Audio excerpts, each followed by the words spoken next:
Hello everyone. Today we have to begin with the next topic. Before we begin with the next topic, you all know the present situation, how crucial it is, right? Since this is the pandemic situation which is going on for the COVID virus, right? COVID-19 virus. Now here we all know what are the precautionary measures which we have to take in. But until the people, we all have the human tendencies where until we don't get that experience in front of our eyes, then we don't take that kind of precautions in our life, right? So it's better, rather than coming up to us, it's better you take the precautionary measures. You know what kind of prevention, we all know what are the preventions, what are the precautionary measures that we can take to get relief from this COVID-19, right? So it is advisable, the students, as a student, you have to advise your parents, you have to advise your relatives that after going out, when you come inside your home, you have to wash your hands. At least now it is practically not possible for every individual that every 1 hour or every 10 minutes to wash your hands simultaneously.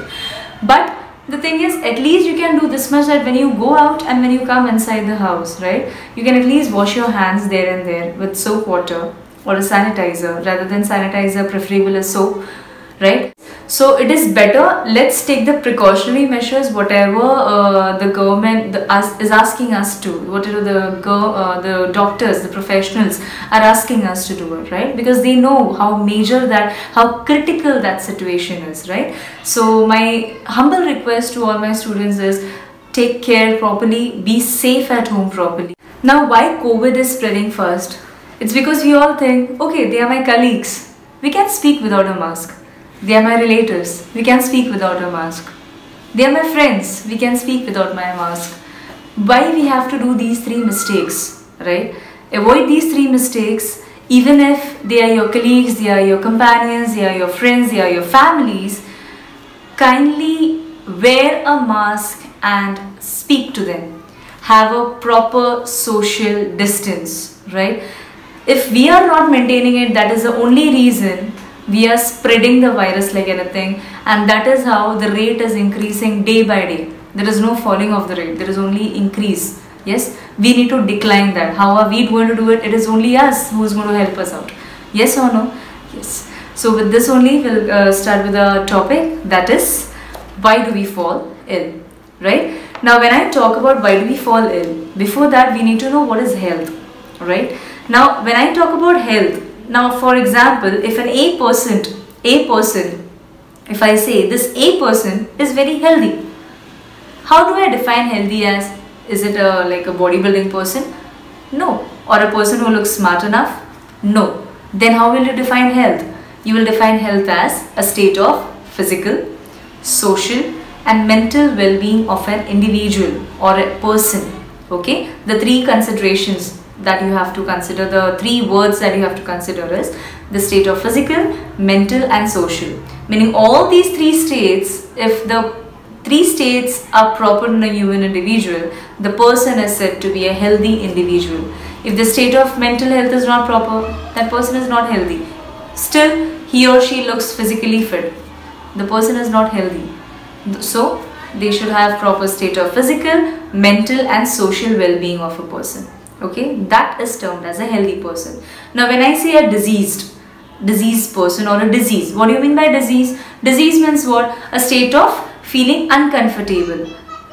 Disease, the word disturbed ease, the word itself says disturbed ease, means what? A state of feeling uncomfortable to an individual is termed as what? Disease. Now this disease can be categorized into 2 forms. One is acute and one is chronic. Now when I talk about acute diseases, these diseases that are happening for only a short duration of time, which occurs for a short duration of time. You can take an example for common cold. Though virus is responsible for the common cold, but that virus it doesn't last for longer time. It's for shorter duration common cold. We all have experienced it, right? When I talk about this next disease, that is chronic disease. This is a disease which happens for a long duration of time. Now when I say long duration of time means what? For example, you can take a diabetes. A diabetic patient is always diabetic till his lifetime. Yes or no? So whether the diabetes, meaning the glucose level is fluctuating, maybe high, sometimes low, but the person is diabetic. So that happens for a long period of time. Yes or no? So these is the basic difference between an acute and a chronic diseases. Now that if you have to go into the detail about an acute and a chronic diseases, it is the disease that happens that occurs for a short duration, we term it as acute, and the disease that happens for a longer duration is known as chronic. Now here the acute diseases, here the patient's recovery is completely cured, okay, meaning the patients recover completely after cure. And in chronic, the patient does not recover completely. And acute, there is no loss of weight or feeling, feeling of tiredness. But in chronic, there is often loss of weight and even feeling of tiredness. Now when I talk about causes of diseases, the diseases can be caused in many different reasons. It can be unclean water, contaminated food, then it can be unhygienic habits, then it can be genetic abnormalities, genetic differences, right? Based on this causes, the diseases are categorized into two. One is non-infectious diseases and one is infectious diseases. But obvious, when I say non-infectious diseases, there is no infectious agents which is playing an important role here. When I talk about infectious, here the infectious agents are taking place, right? Meaning they are considered for the infectious diseases. Now this non-infectious is mostly internal and it is non-communicable, and infectious is communicable and it can be caused due to microbes like bacteria, fungi, etc. Okay. Now when I have to talk about means of spread of diseases, means of spread of diseases means how a diseases can be transmitted, okay? The diseases can be transmitted by air, water and food, right? And even by vectors. Now vectors, when I say the disease which has been carried out from an insect or an animal, etc., that is known as a vector. Okay, a vector can also cause the diseases and it can transmit to an individual. Through sexual contact, the diseases can be spread, right? So there are many many means of spread of disease. These are the means: the air, water, food, sexual contact, etc. Okay, and even the vectors that I said, that is the insects and some animals, right? So these, the birds as well, the aerial life as well, right? So these are some of the means of spread of diseases. Now we often look into the preventions as well. Now how can you prevent a particular disease?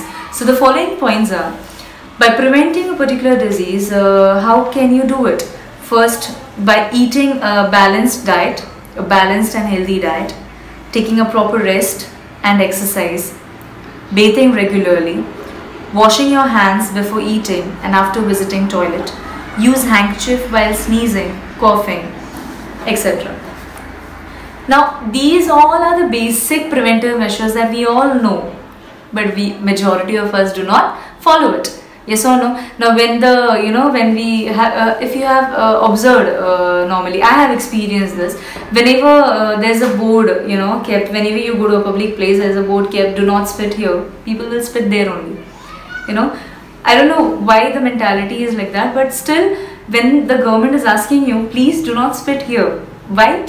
It is not because they are against something. It's because what? It's because they don't want the environment to get dirty. With that spitting, that spit, when it goes, that it comes in, the many bacteria comes in contact with that spit, and that bacteria now bacteria is not able to be seen from a naked eye. These are microscopic. So obviously you cannot say that bacteria is traveling from one place to another like this. You cannot see it, right? Yes, it is traveling. Yes, it is getting spread. Who is spreading it? It's us as an individual. We are only responsible for the spread of these particular diseases. So let's follow some of the rules that we have to from the government, that they at least emphasize for, right? Now there are some infectious diseases. Now these infectious diseases can be categorized as bacterial diseases and viral diseases. Now when I talk about a bacterial disease, now when I talk about specifically the bacterial disease, first one is tuberculosis. Okay, we are going to learn about tuberculosis and typhoid here. First, tuberculosis, which is in short we say it as TB. It is caused by bacteria which is named as Mycobacterium tuberculosis. Okay, the name of the bacteria is Mycobacterium tuberculosis. Now this bacteria attack lungs but can also attack any part of the body such as kidney, bone, brain, etc. Now if not treated well, TB can be fatal, meaning it can cause death also. Okay, so it spreads through air from one person to another via droplets, right? Via droplets, the cough droplets. The bacteria enter into the air when a person with active TB, disease of lungs, cough, sneezes, shouts and spits. Now whenever for example, if I am speaking, okay, if I have a TB, my spit I can throw that spit to someone else unknowingly, meaning unintentionally, not intentionally but unintentionally. So if at all that happens, that spit can have the bacteria, that is Mycobacterium tuberculosis, that spit is carrying, and that spit can travel to another individual, and that individual can cause this particular disease, right? So this is how the disease can spread for the TB. Now what are the signs and symptoms for this disease? Bad cough that can last for 3 weeks. There's a loss of weight, fever and chills. Fever and chills. The second one is typhoid. Now it is caused by bacteria. The name of the bacteria is Salmonella typhi. Okay, I repeat, the name of the bacteria is Salmonella typhi. Now it is caused how? By contaminated food or water. Now raw vegetables are grown using sewage water also can spread this infection. Now here what are the signs and symptoms? The signs and symptoms are headache, body ache, diarrhea, fever, nausea, etc. Okay. Now if we have to move for the viral disease, here the first disease that I can talk about is hepatitis. Now hepatitis, it is an inflammation of liver that can be caused by a group of viruses. Now there are 5 main hepatitis viruses. One is hepatitis A, one is hepatitis B, one is hepatitis C, another is hepatitis D, and another is hepatitis E. So A to E, from alphabet A to alphabet E, we have hepatitis viruses. Okay. So here if we have to say type A, B, C are contagious, while type B and C are most common cause of liver failure and cancer. So the viruses of B and C hepatitis can be transmitted by infected blood. So the mode of transmission is by either blood transfusion, right? Either by sexual contact, sharing the razors, nose piercing, tattooing. Okay, these are the mode of transmission. Mode of transmission, now when I say mode of transmission, meaning through what the disease can be transmitted. Now when I am saying sharing of needles, sharing of razors, so meaning that one particular razor, if one individual is using, you cannot give it to another, because that is your personal use, that is your personal hygiene that you are keeping. And if you share it, if at all you are carrying with the bacteria, you are giving that bacteria to whom? The person who is sharing your razor, right? With the same thing, if you go for tattooing. Now when you go for tattooing, if the person is reusing the same thing for the tattooing, same material for the tattooing, that can also lead to what? This kind of a disease, virus. It can lead to virus like hepatitis virus, right? So it's better, do not go for that and use your own personal hygiene things, devices you can say, like razors or whatever the things that you share with your person, your comb, etc. What are the signs and symptoms for this virus? It is nausea. The person can discharge dark yellow colored urine. There's an abdominal pain. The person can also cause jaundice here. And the stools, okay, the stools can be white or clay colored. Okay. Now what are the preventions to be taken here? Now hepatitis A and B can be prevented by vaccination, but no vaccine is available for type C, whereas type E. So the vaccine for type B can prevent D also. So good hygiene practices have to be followed, as I have already told, right? Now when I talk about rabies, it is a preventable viral disease of mammals, most often transmitted through bite of a rabid animal. Here you can give an example of what? The dog, right? Now it infects wild as well as the domestic animals. So it affects the CNS. Now when I say CNS, it is a central nervous system. So the central nervous system comprises of the brain and the spinal cord. Now when I say about the brain and the spinal cord, these are the one who send the messages to the, meaning these take the electrical impulses from the body. That is what the neurons work into. The neurons are the cells which are associated with the nervous system. Right? So this neuron, we have learned it in the earlier classes, this neuron transmits the electrical impulses from one to the another. So that is how the messages are passed to the brain through the brain and the spinal cord. So if that affects the CNS, that means it is affecting directly where the brain and the spinal cord, right? What are the signs and symptoms here? The person may cause headache, fever, depression, itching or pain at the site of the bite. Then almost 10 days later, the signs of damage of the nervous systems appear, right? Then the patient can experience hallucination, paralysis, difficulty in swallowing. Now what kind of a prevention can you do here? Unlike other immunization, rabies vaccine is administered after exposure to virus because virus take long time, minimum 10 days to induce disease. Now thorough cleaning of the site of the wound with soap and water is necessary. Yes, vaccination should be given to the pets. If vaccination is not given to the pets, then the rabies virus can spread. The next is poliomyelitis. Now when I talk about poliomyelitis, they are highly infectious viral disease mainly affecting young children. It multiplies in the intestine and then destroys the nervous system. It is found only in humans. Now what are the signs and symptoms here?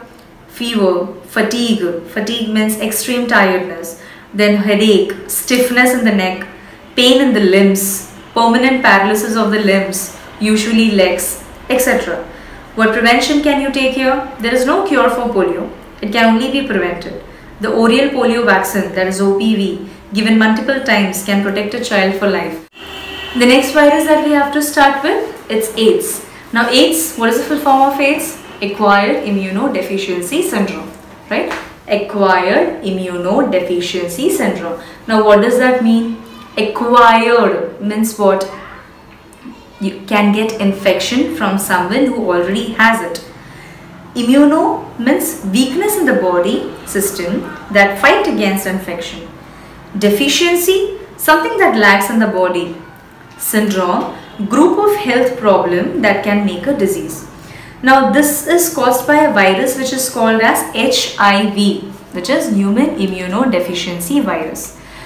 This HIV can destroy the immune system of an individual. Now how does this spread? The spread of the HIV can be by unprotected sexual contact with an infected person, the direct contact with an infected blood, that is through blood transfusion, then sharing of needles. If the same syringe has been used to the another patient, then that can also cause HIV. Then an infected mother can transfer the disease to the baby as well, right? What are the signs and symptoms here? Symptoms may vary from person to person. So a weakened immune system can cause many infections and can cause cancer of tissue, which is called as Kaposi sarcoma, which is it causes brown reddish spots on the skin. Okay. Now the blood test, which is known as ELISA, which means enzyme linked immunosorbent assay, are performed to diagnose the disease. Okay. So here what are the prevention? Avoid sexual contact with the infected person. Use disposable syringes and needles, meaning after one use we need to dispose that syringe and use another one, the fresh one. Avoid common razors in salon, sharing of toothbrushes, etc. And before blood transmission, screening must be done. So here you have studied about some bacterial diseases, that is TB and typhoid, and some viral diseases, that is hepatitis, AIDS, poliomyelitis, etc. Right? So in this, I hope you understood the concept of the today's topic, bacterial and viral diseases. We'll continue the same in the next video lecture. Thank you.